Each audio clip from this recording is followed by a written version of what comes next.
In war-torn France, a hero rises. He fights alongside Joan of Arc. His name is Gilles de Rice. Kings applaud. He is hailed as a savior. Then, children begin to disappear. One by one, in the dungeons of his castles, they find ashes, bones, and silence.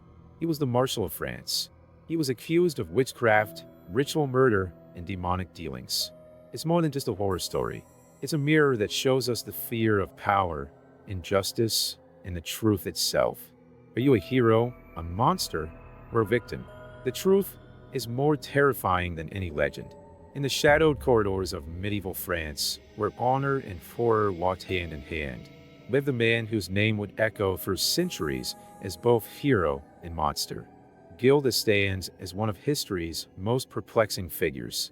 A decorated war hero who fought alongside Joan of Arc, yet was accused of committing some of the most heinous crimes imaginable against innocent children. His story challenges everything we think we know about good and evil, power and corruption, truth and fabrication. The year was 1440 when the great Baron de Rice met his end at the gallows, confessing to crimes so grotesque that chroniclers struggled to record them. Yet today, nearly 6 centuries later, historians question whether this man was truly the monster history painted him to be, or whether he was the victim of an elaborate conspiracy designed to strip him of his vast wealth and lands. This is not merely a tale of medieval brutality. It is a complex web of politics, power, and the dangerous game of accusations that could destroy even the mightiest noble. To understand the man who would be called the original Bluebeard, we must first journey to the France of the early 15th century, a nation torn apart by war, plague, and political upheaval. In this world of shifting loyalties and desperate struggles for survival, Gilles de Rice emerged as a shining example of chivalrous ideals only to fall into darkness, so profound that his name became synonymous with evil itself. But was this darkness real, or was it a shadow cast by those who sought to bring down a man too powerful for his own good? The evidence presents a puzzle that has confounded historians for generations, leaving us to wonder, can we ever truly know the heart of man who lived and died 600 years ago? The story of Gilles is more than a medieval mystery. It is a mirror reflecting our own struggles with justice, truth, and the corrupting influence of power. As we delve into the life and alleged crimes of this enigmatic figure, we must ask ourselves, how do we separate fact from fiction when both are equally terrifying? In the castle chambers where children allegedly screamed their last breaths. In the court records that documented confessions extracted under threat of torture. In the modern scholarly debates that challenge centuries of accepted truth, we find a story that refuses to be easily categorized. This is the story of Gilles de Rice, hero, villain, or victim of his times. The truth, as we shall see, may be far more complex and disturbing than any simple tale of good versus evil. For in the case of Gilles de Rice, the line between justice and conspiracy, between guilt and innocence becomes as blurred as the mist that once shrouded his ancestral castles in the Lyre Valley. Born into nobility around 1404, Gilles de Laval, Baron de Rice, entered a world where violence and refinement coexisted with startling ease. His family controlled vast territories in Brittany and Anjou, making him one of the wealthiest men in France even before he reached adulthood. The Dye lineage was ancient and proud, tracing their bloodline back to the earliest days of French nobility, and young Gilles was raised with the expectation that he would uphold the family's honor and expand their influence. The France of Gilles' youth was a nation in agony. The H-100 Red Years' War had been raging for decades, with English forces occupying large portions of French territory. The country was divided, with different noble factions supporting competing claimants to the throne. Into this chaos came a peasant girl named Joan of Arc, claiming divine visions that commanded her to drive the English from French soil and see the Dauphin Charles crowned as the rightful king. When Joan arrived at the court of Charles VII in 1429, the 25-year-old Gilles de Rice was already a seasoned warrior with a reputation for both courage and cruelty in battle. His wealth allowed him to maintain a personal army, and his tactical skills had earned him the rank of Marshal of France, an extraordinary honor for someone so young. The meeting between Jean and Jill would prove to be one of the most significant encounters in both their lives. Giles became one of Joan's most devoted supporters and closest military companions. He fought beside her at the Siege of Orleans, where French forces achieved a stunning victory that marked the beginning of the end for English domination in France. Contemporary accounts described Jill as a magnificent figure on the battlefield, resplendent in gilded armor and leading charges with seemingly supernatural fearlessness. The partnership between the mystical peasant girl and the wealthy baron captured the imagination of their contemporaries. Joan represented divine inspiration and pure faith, while Jill's embodied the martial prowess and financial resources necessary to translate vision into victory. Together, they seemed unstoppable, driving English forces from one stronghold after another in a campaign that would become the stuff of legend. But even in these days of glory, there are those who whispered about Gilles' darker tendencies. Some noted his apparent fascination with the more brutal aspects of warfare, his tendency to take unnecessary risks that bordered on the suicidal, and his lavish spending on luxuries that seemed to serve no practical purpose. These early warning signs would later be interpreted as evidence of the corruption that was allegedly already taking root in his soul. The bond between Jean and Jill was tested by fire in the crucible of war, and it seemed to emerge stronger than ever. When Joan was captured by Biennian forces and sold to the English, Jill was among those who attempted to negotiate her release. Her subsequent trial and execution by burning in 1431 marked the end of their partnership, and according to some historians, the beginning of Gilles' descent into the abyss that would ultimately consume him. The death of Joan of Arc in 1431 marked a turning point not just in the Hundred Years' War, but in the life of Gilles D. Those who knew him claimed that something fundamental changed in the young marshal after he witnessed his companion's execution. The man who had once channeled his violent impulses into the service of France now seemed to turn those same impulses inward toward increasingly dark and private pursuits. With the war winding down and his military services no longer in constant demand, Gilles retired to his vast estates scattered across Brittany and Anjou. His wealth was legendary even by the standards of the medieval nobility. He owned dozens of castles, thousands of acres of land, and commanded the loyalty of countless vassals. Yet, despite this immense fortune, Gilles began spending money at a rate that alarmed even his closest advisors. His expenditures were as extravagant as they were puzzling. He maintained a private chapel with a choir of dozens of young boys, paying them salaries that far exceeded what such positions typically commanded. He commissioned elaborate theatrical productions that cost fortunes to stage, often playing roles himself in performances that combined religious themes with disturbing elements that made observers uncomfortable. The young men who served in Gilles' household began to notice troubling changes in their master's behavior. He would disappear for days at a time into the lower levels of his castles, emerging pale and agitated. Strange odor began to emanate from certain chambers that had previously been used for storage, and servants reported hearing sounds, screaming, chanting, and other noises they could not identify, coming from these sealed areas. Gilles also began surrounding himself with a new circle of advisors and companions, men whose reputations were far from savory.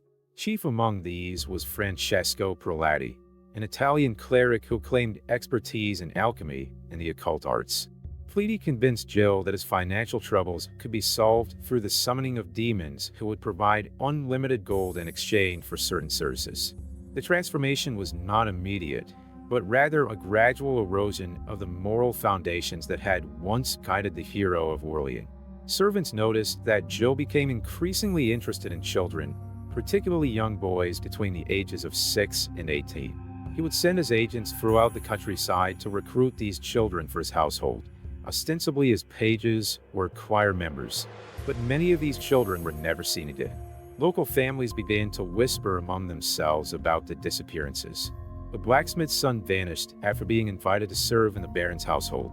A shepherd boy disappeared while delivering wool to one of Jill's castles. The pattern was subtle at first, but as the years passed, the number of missing children grew to alarming proportions, and the whispers became increasingly difficult to ignore. By 1435, the whispers surrounding Giles DS had grown into open accusations, though few dared voice them publicly. The Baron's wealth and political connections provided him with a shield of protection that seemed impenetrable. However, the sheer volume of disappearances, children from villages across his domains simply vanishing without explanation, began to create a pattern too obvious to ignore. The first concrete evidence of Gil's alleged crimes came from the servants who worked in his closest confidence. These men, bound to their master by oaths of loyalty and terror in equal measure, began to share disturbing details about what they had witnessed in the sealed chambers of his castles.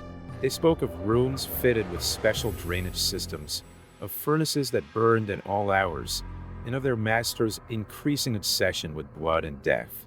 According to later testimonies, Gil had developed elaborate rituals surrounding the deaths of his victims. He would often dress in his finest robes, as if preparing for a religious ceremony before descending to the chambers where the children were held. The servants described hearing their master's voice raised in what seemed to be prayers or incantations, followed by the screams of his victims. The physical evidence was equally damning. Servants reported discovering human remains in various states of decomposition throughout the castle grounds. Some spoke of rooms where severed heads were displayed like trophies, carefully preserved through unknown alchemical processes. Others described burial pits that were regularly filled and then emptied again, suggesting a systematic disposal of evidence.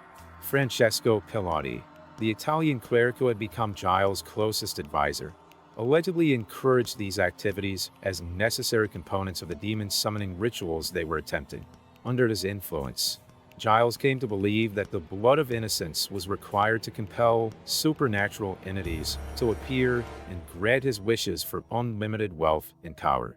The children who disappeared were reportedly selected based on specific criteria.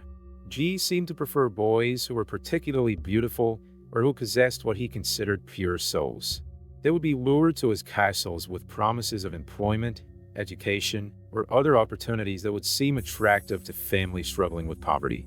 Once in Gil's custody, these children would initially be treated well, fed fine foods, and dressed in expensive clothing. This period of kindness, according to survivor accounts, would last anywhere from days to weeks, allowing Gil to study his victims and perhaps to heighten their terror when the inevitable end arrived. The psychological torture was apparently as important to him as the physical violence that followed. The methods by which Zeal allegedly tortured and murdered his victims were described in horrifying detail during his eventual trial. According to the confessions extracted from both Gil himself and his accomplices, the Baron had developed increasingly sophisticated techniques for extracting maximum suffering from his young victims, while prolonging their lives as long as possible. The torture chambers discovered in Gila's castles were reportedly equipped with devices designed specifically for children.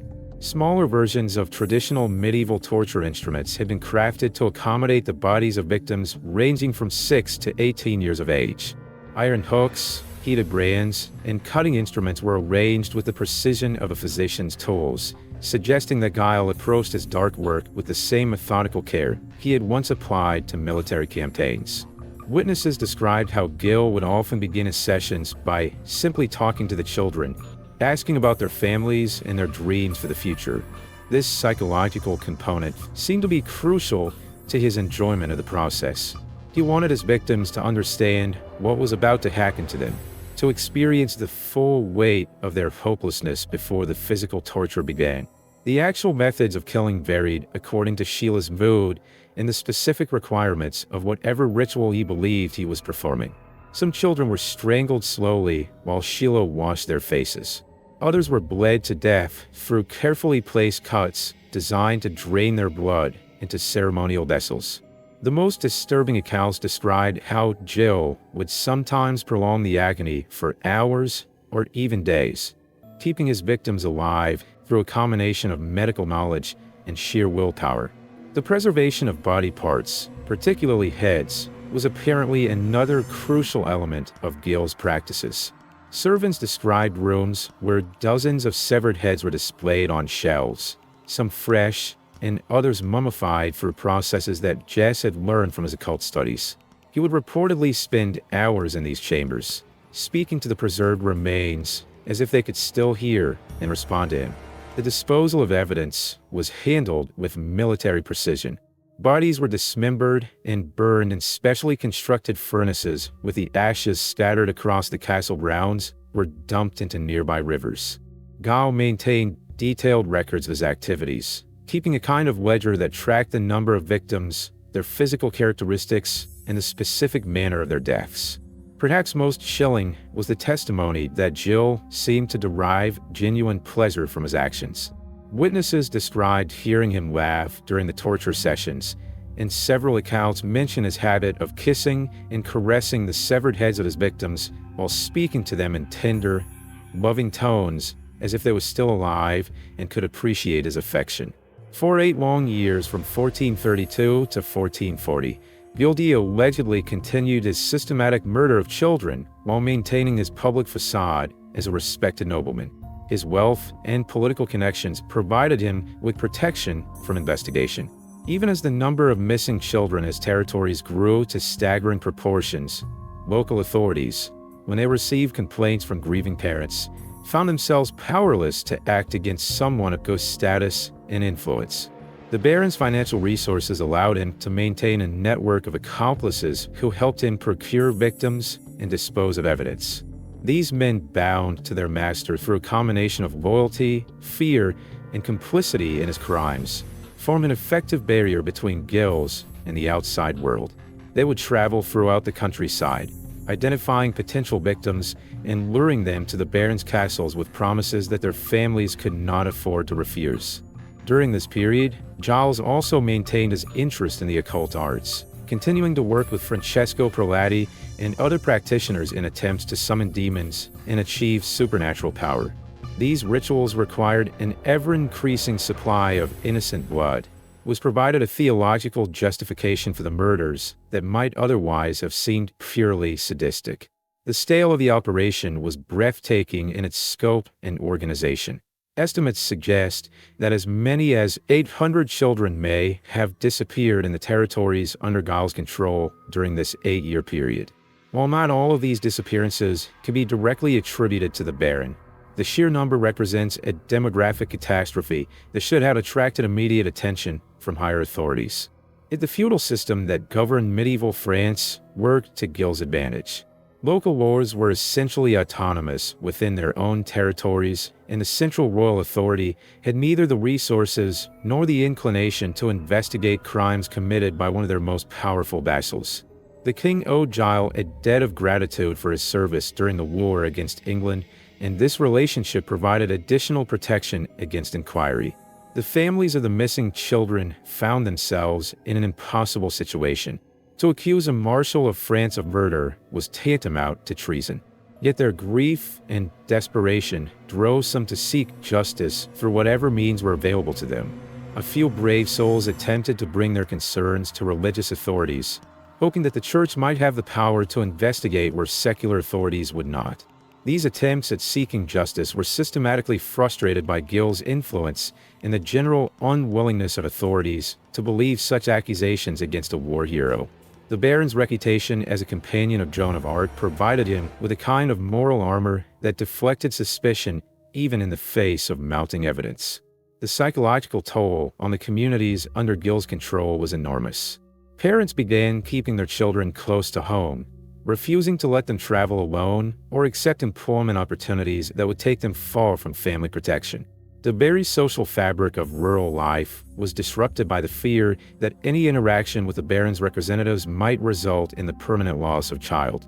The downfall of Gilles began not with an investigation into his alleged murders, but with a seemingly unrelated incident that demonstrated the arrogance and violent temper that had grown increasingly pronounced in his character. In May 1440, Gilles became embroiled in a dispute with the church over the sale of one of his properties, a conflict that would ultimately provide his enemies with the opening they needed to bring him to justice. The incident involved the church of Saint-Yend de Mayer-Mort, which Gilles had sold to a local cleric without proper authorization from the Duke of Brittany, his feudal overlord.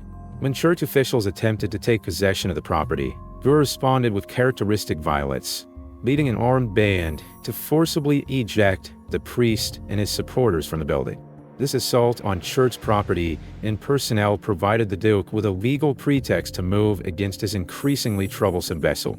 Duke Jean V of Brittany had grown concerned about Giles's behavior and the rumors surrounding his activities. The Baron's extravagant spending had left him deeply in debt, and there were persistent whispers about the disappearances in his territories. The Duke may have also been motivated by the opportunity to seize Gilles' extensive lands and wealth, as the Baron had no legitimate heir, and his property would revert to ducal control upon his death or disgrace. The arrest came swiftly and without warning. On September 15, 1440, Gilles was seized at his castle of Machical by forces loyal to the Duke of Brittany. Simultaneously, several of his closest accomplices, including Francesco Patti and his household servants, Henri Gris and Poitou, were taken into custody. The speed and coordination of these arrests suggested careful planning and possibly insider knowledge of Gilles' activities. The charges initially brought against Gilles focused on the assault on church property, but it quickly became clear that this was merely the opening move in a much larger legal strategy. Within days of his arrest, investigators began examining the Baron's castles and interviewing his servants. What they discovered in the sealed chambers and burial grounds provided evidence for charges far more serious than simple assault. The discovery of human remains throughout Gilles' properties transformed a relatively minor ecclesiastical dispute into one of the most sensational criminal cases of the medieval period. Investigators reportedly found hundreds of bodies in various states of decomposition, along with the preserved heads and other body parts that Gilles had allegedly kept as trophies of his crimes. The evidence was so overwhelming and so disturbing that even the hardened investigators struggled to document it properly. Chroniclers of the time wrote that the smell of death pervaded the castle of Machical so thoroughly that it took weeks to air out the building sufficiently for normal human habitation. The sheer scale of the carnage suggested systematic murder on a level that was almost incomprehensible to medieval minds. The political implications of the case were immediately apparent to all involved. Gilles D was not merely a nobleman. He was a Marshal of France, a companion of Joan of Arc, and one of the most prominent figures in the recent victory over England. His disgrace would send shock waves throughout the French aristocracy and potentially damage the legitimacy of the very regime he had helped to establish. The trial of Gilles began on October 13th, 1440 in the city of Nantes before an ecclesiastical court presided over by Bishop Jean de Molesto. The proceedings were unusual in that they combined both secular and religious charges reflecting the complex nature of the accusations against the former Marshal of France. The Church claimed jurisdiction over the case due to the charges of heresy and invocation of demons, while secular authorities pursued charges of murder and assault. The prosecution's case was built primarily on physical evidence discovered at Gilles' castles and the testimony of his surviving servants. The evidence was so extensive and so horrifying that court scribes reportedly had difficulty recording the details without becoming physically ill. Investigators presented preserved body parts, blood-stained torture devices, and detailed accounts of the systematic murder of hundreds of children. The testimony of Gilles' accomplices provided the most damning evidence against their former master. Henri Gris and Poitou, facing torture and execution themselves, gave detailed accounts of their participation in the procurement, torture, and murder of victims. Their descriptions of Gilles' behavior during these sessions painted a picture of a man who had descended into complete moral madness, taking perverse pleasure in the suffering of innocent children. Francesco Prelati, the Italian cleric who had introduced Gilles to occult practices, provided testimony about the demonic rituals that had allegedly motivated many of the murders. He described elaborate ceremonies designed to summon supernatural entities, with the blood of children serving as payment for promised wealth and power. This testimony allowed the Church to pursue charges of heresy and devil worship alongside the secular charges of murder. Initially, Gilles maintained his innocence and refused to acknowledge the authority of the court to try him. His aristocratic pride prevented him from submitting to what he considered the judgment of his social inferiors, and he seems to have believed that his status as a Marshal of France would ultimately protect him from serious consequences. This arrogance proved to be a serious tactical error that cost him valuable time and sympathy. The turning point in the trial came when Jess was threatened with excommunication and torture. The prospect of being cut off from the Catholic Church, which would condemn his soul to eternal damnation, finally broke through his aristocratic defiance. Faced with this spiritual threat, combined with the very real possibility of physical torture, Gil agreed to confess to the charges against him. The confession that followed was unprecedented in its scope and detail. Speaking before the packed courtroom, Gil admitted to the murder of hundreds of children, describing his methods and motivations with a clinical precision that shocked even the judges who had thought themselves prepared for his testimony. He expressed remorse for his actions, while simultaneously seeming to take a kind of perverse pride in the scale of his crimes.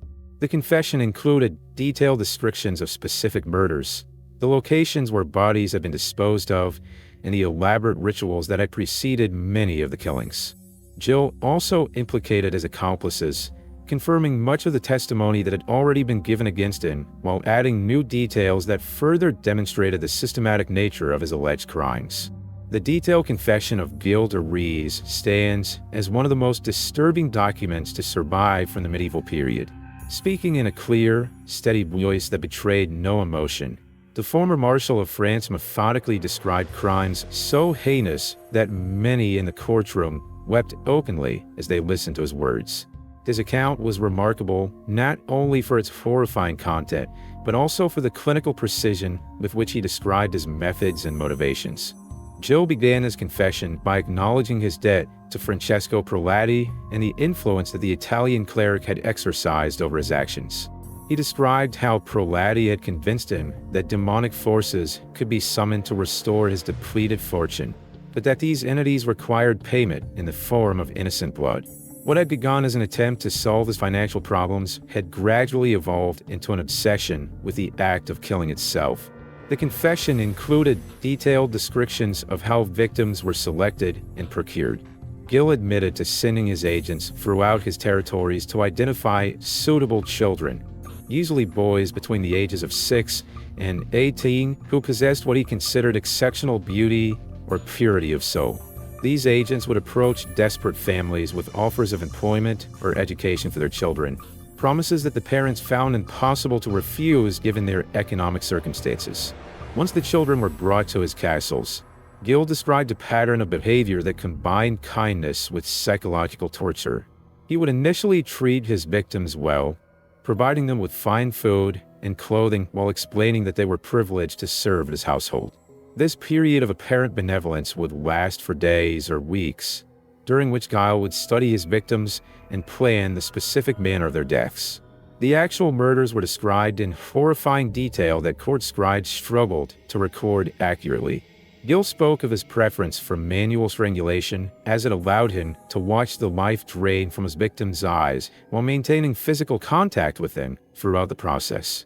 He also described more elaborate torture sessions that could last for hours, during which he would inflict carefully calibrated pain while speaking to his victims in gentle, loving tones. Perhaps most disturbing was Gil's description of his emotional response to these murders. He claimed to experience a form of religious ecstasy during the killings, believing that he was somehow communing with supernatural forces through the act of taking innocent life. The preservation of severed heads was described as a form of worship, with Gil maintaining that the spirits of his victims continued to serve him even after death. The confession also revealed the extent to which Gil's household had been organized around the facilitation of murder. He described a network of accomplices who helped him procure victims, dispose of evidence, and maintain the secrecy necessary for his activities to continue. These men were bound to him through a combination of loyalty, financial dependence, and complicity in his crimes. Throughout his confession, Gil maintained that his actions had been motivated by supernatural compulsion rather than simple sadistic pleasure. He claimed that demonic forces had gradually taken control of his will, forcing him to commit acts that his rational mind recognized as evil. This explanation allowed him to express remorse while simultaneously distancing himself from full responsibility for his actions. On October 26, 1440, Gilday was sentenced to death by hanging followed by burning to destroy his body completely. The sentence was pronounced by Bishop Jean de Molisto before a crowd that included nobles, clergy, and common people who had traveled from across France to witness the conclusion of one of the most sensational trials in medieval history. The former Marshal of France, who had once stood beside Joan of Arc as a hero of the realm, now faced the same fate that had befallen his sainted companion. The execution was scheduled for the afternoon of the same day, reflecting the court's desire to conclude the proceedings as quickly as possible. The authorities feared that delay might provide Gilles's remaining supporters with an opportunity to attempt a rescue, but that public sympathy might begin to shift in favor of a man whose confession had been so complete and seemingly sincere. The speed of the execution also served to demonstrate the efficiency of justice when applied to even the most powerful nobles. Gilles was led to the gallows erected in the meadow outside Nantes. He was accompanied by a priest who had been assigned to hear his final confession and provide spiritual comfort in his last hours. The condemned man appeared calm and composed, showing none of the arrogance that had characterized his initial response to the charges against him. Some observers noted that he seemed almost relieved to be approaching the end of his ordeal. The execution itself was carried out with the efficiency typical of medieval justice. Gilles was hanged until dead, his body then cut down and placed upon a pea that had been prepared nearby. However, in a gesture of mercy that reflected his former status and his apparent repentance, the authorities allowed his body to be removed from the flames before it was completely consumed, permitting his remains to be buried in consecrated ground. The crowd that witnessed the execution was enormous, with contemporary accounts suggesting that thousands of people had gathered to see the end of the Baron race. Many in the crowd were parents who had lost children in his territories, finally able to witness justice for crimes that had devastated their families. Others were simply drawn by morbid curiosity about one of the most notorious criminals of their age. Francesco Patti and the other accomplices were executed separately, their deaths far less ceremonious than that of their former master. The Italian cleric was hanged and burned completely, with his ashes scattered to prevent any possibility of creating relics from his remains. The household servants who had participated in the crimes met similar fates, bringing the entire conspiracy to a definitive end. The immediate aftermath of the executions saw a wave of relief throughout the territories that had been under Gilles's control. Parents who had lived in fear for their children's safety finally felt able to let them move freely through the countryside. The restoration of normal life was gradual, but the removal of the threat that had hung over these communities for 8 years marked the beginning of genuine healing. However, even as the bodies burned and the crowds dispersed, questions remained about the true extent of Gilles's crimes and the motivations of those who had brought him to justice. Some observers noted the convenient timing of his arrest, coming at a moment when his financial troubles had made him vulnerable to political manipulation. Others wondered whether a man of such refinement and education could truly have committed the barbaric acts to which he had confessed.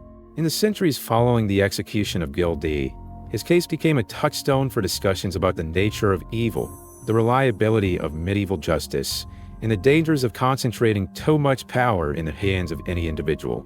His story was retold countless times, with each generation of chroniclers adding their own interpretations and embellishments to the basic facts of his life and crimes.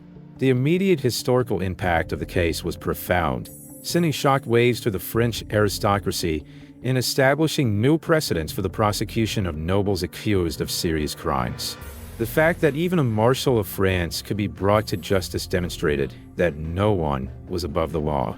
While the horrifying nature of the accusations served as a warning about the corrupting influence of absolute power during the Renaissance, Gilles's story became a popular subject for morality tales and literary works that sought to explore the psychological mechanisms that could transform a hero into a monster.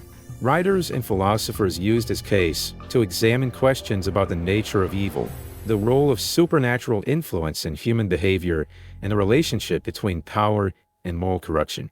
The case also contributed to evolving attitudes toward children's rights and protection.